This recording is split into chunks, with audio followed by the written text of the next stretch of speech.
What's going on, guys? So today we're going to continue working on Steve's Corvette, trying to continue taking everything apart to get the cam out. The water pump has to come off. The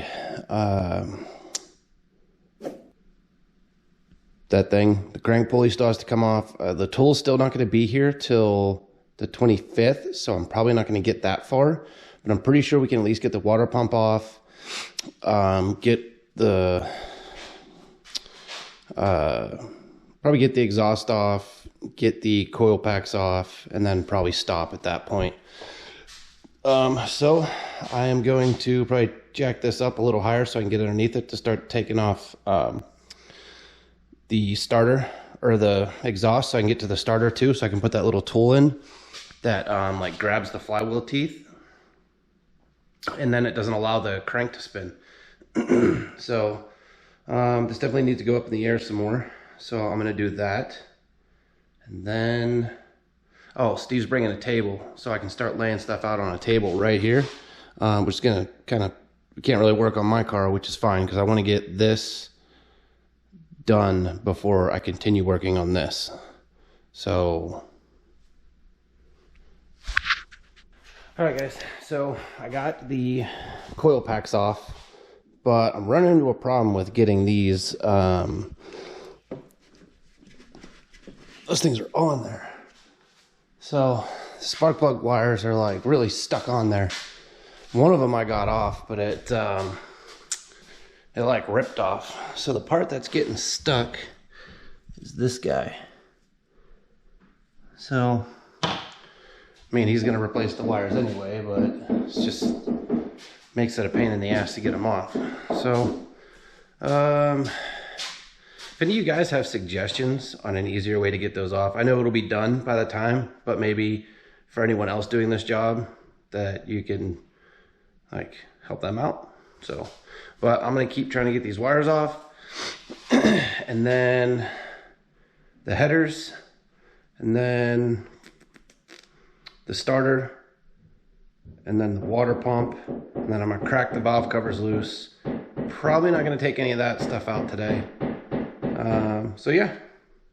All right, guys, so we got the headers off and the starter off. They were kind of a pain in the ass. So I found out with the spark plug wires too, you gotta twist them to pop them off, and they were still breaking, so they're getting replaced anyway. And the coolant temp sensor just snapped right off, so that must not have been working. The plastic part, not inside the head.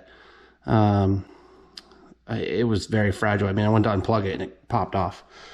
So other than that, now we can start doing the water pump, and after the water pump comes off, we're gonna be damn near there.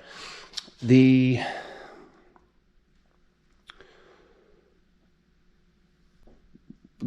air intake, or the air pump system for the exhaust, if anyone knows a good way to delete this, I think I have to remove the intake manifold, which is fine because I kind of want to replace those gaskets anyway.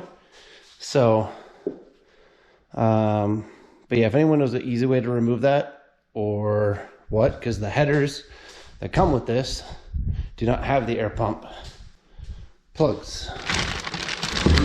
They don't have the little thing here to bolt it anywhere, like this has right there. So probably gonna have to remove the intake manifold, which I wanted to do anyway because I want to replace that gasket.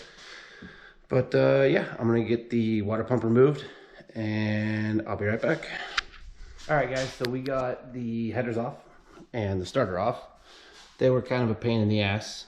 So I found out with the spark plug wires too, you got to twist them to pop them off, and they were still breaking, so they're getting replaced anyway. And the coolant temp sensor just snapped right off, so that must not have been working. The plastic part, not inside the head. It was very fragile. I mean, I went to unplug it and it popped off. So other than that, now we can start doing the water pump, and after the water pump comes off, we're gonna be damn near there. The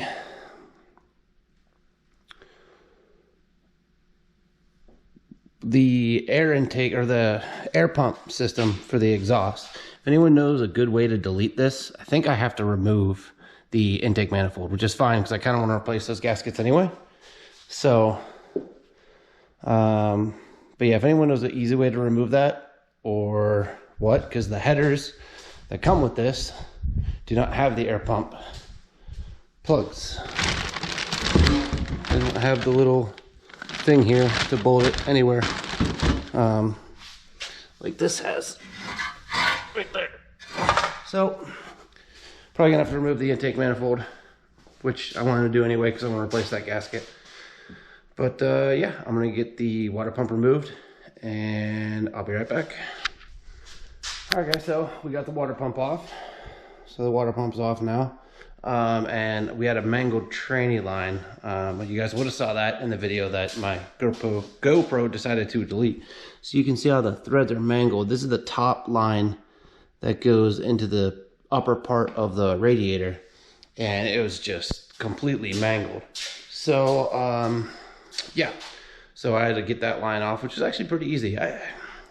I'm really surprised with this car because everything I was seeing, everybody said it's really difficult to work on. I haven't found anything too difficult yet, so I'm pretty happy. I know I need to get a new tool probably for removing the keepers for the valve spring retainers. I don't know if mine will work because mine's specifically for my Supra, and I need to get these little dowel pins that go in either side of the cam so the lifters don't drop when you take the cam out. So I got to get those yet. But this is actually going really well. I'm going to be cleaning all this up.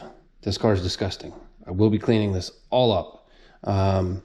It's something like I always kind of do when I work on someone else's car, since that's how I take care of mine. So yeah, plus I'm probably gonna be working on this car again, so I'd like it to be clean when I work on it the next time. All right guys, well that's gonna be a wrap for today's video.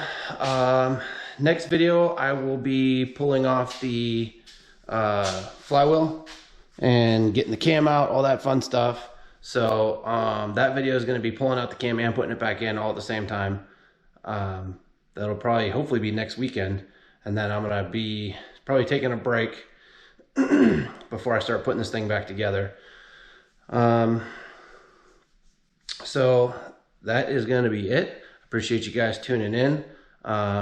Be sure to hit that like button. Leave me some comments in the comment section, and I'll catch you guys later. Peace.